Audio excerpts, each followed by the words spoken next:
ముఖ్యంగా ఏంటంటే మనం తెలుసుకోవాల్సింది ఈ ప్రెగ్నెన్సీలో కొన్ని హార్మోన్స్ అనేది రిలీజ్ అవుతూ ఉంటాయి. దాన్నే ప్రొజెస్ట్రాన్ హార్మోన్ అంటాం. ఈ హార్మోన్ వలన ఈ ఏదైతే వాల్వ్ లాంటి మెకానిజం ఉందో మన పొట్టలో తయారయ్యే యాసిడ్ జ్యూసెస్ పైకి తన్నకుండా అంటే ఫుడ్ పైప్లోకి రాకుండా ఈ వాల్వ్ అనేది టైట్గా దీన్ని ప్రివెంట్ చేస్తూ ఉంటుంది. సో ఈ హార్మోన్ ప్రొజెస్ట్రాన్ హార్మోన్ వలన ఈ వాల్వ్ అనేది లూజ్ అవ్వటం జరుగుతుంది. దీన్నే స్పింక్టర్ అంటాం.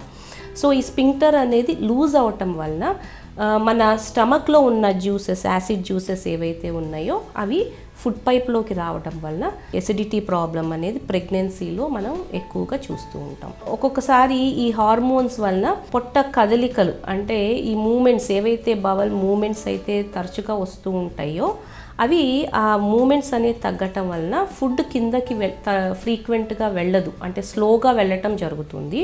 సో దీని వలన కూడా ఈ ఎసిడిటీ ప్రాబ్లం అనేది ఎక్కువగా చూస్తూ ఉంటాం. మనము ప్రెగ్నెన్సీలో కామన్గా ఇచ్చే మెడిసిన్స్ ఏంటంటే ఐరన్, కాల్షియం టాబ్లెట్స్ అనేది ఎక్కువగా ఇస్తూ ఉంటాము. ఈ ఐరన్ టాబ్లెట్స్ అనేది చాలామందికి పడక దీనివలన ఎసిడిటీ ప్రాబ్లమ్స్ అనేది కూడా ఈ ఇండైజేషన్, కడుపులో మంట మండినట్లు అంటాం, గుండెల్లో మండినట్లు అనిపించడం, ఒక్కొక్కసారి ఏం తినాలనిపించకపోవడం, ఈ గొంతులో మండినట్లు అనిపించడం, ఇవన్నీ కూడా ఈ ఎసిడిటీ ప్రాబ్లంకి సంబంధించిన సిమ్టమ్స్ అన్నమాట. సో ఇట్లాంటివి ఈ ఎసిడిటీ ప్రాబ్లమ్స్ అనేది ఈ ముఖ్యమైన ఈ 4 కారణాల వలన ప్రెగ్నెన్సీలో వచ్చే అవకాశం. యూజువల్గా ఈ సిమ్టమ్స్ అనేది యాంటాసిడ్స్ అంటాం, అంటే లిక్విడ్స్ ఉంటాయి కామన్గా మనం వాడుతూ ఉంటాము. ఈ టానిక్స్ వాడటం వలన ఎసిడిటీ ప్రాబ్లమ్స్ అనేవి చాలా వరకు తగ్గుతాయి. దీనికి తగ్గకపోతే కనుక మెడికేషన్ కూడా వాడటం జరుగుతుంది. ఒక్కొక్కసారి ఏమవుతుందంటే ఈ ఎసిడిటీ ప్రాబ్లం వలన ఎక్కువ తినలేకపోతారు, లేదా ఈ ఐరన్ టాబ్లెట్స్ అనేది ప్రెగ్నెన్సీలో వేసుకోలేకపోతారు. చాలామంది ఆడవాళ్ళు ప్రెగ్నెన్సీలో ఎనీమియా ప్రాబ్లంతో సఫర్ అవుతూ ఉంటారు. సో ఎనీమిక్గా ఉన్నప్పుడు అంటే రక్తహీనత ఉన్నప్పుడు ఎప్పుడైతే మనం ఈ ఐరన్ టాబ్లెట్స్ కూడా వేసుకోలేదో అప్పుడు రక్త శాతం అనేది హిమోగ్లోబిన్ పర్సంటేజ్ ఇంకా తగ్గే అవకాశం ఉంది. సో ఈ రక్తహీనత వలన ఇండైరెక్ట్గా బేబీ ఒక్కొక్కసారి గ్రోత్ అనేది ఎఫెక్ట్ అవుతూ ఉంటుంది.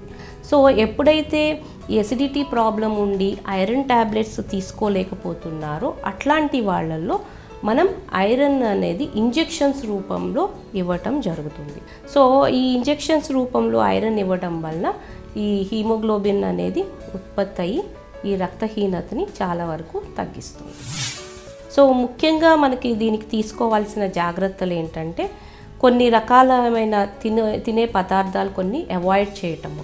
ఒకటి స్పైసీ ఫుడ్ తీసుకోకుండా ఉండటం, అదేవిధంగా ఎక్కువ మసాలాలు, అదేవిధంగా కాఫీ, చాక్లెట్స్, ఫ్రైడ్ ఫుడ్స్ ఇట్లాంటివి అవాయిడ్ చేయటం వల్ల ఈ ఎసిడిటీ ప్రాబ్లం అనేది కొంతవరకు తగ్గుతుంది.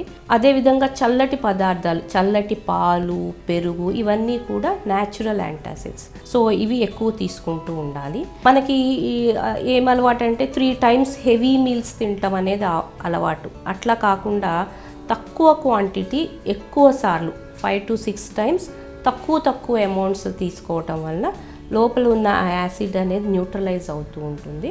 సో దానివల్ల మనకి ఎసిడిటీ, ఈ రిఫ్లక్స్ అనేది తగ్గుతుంది.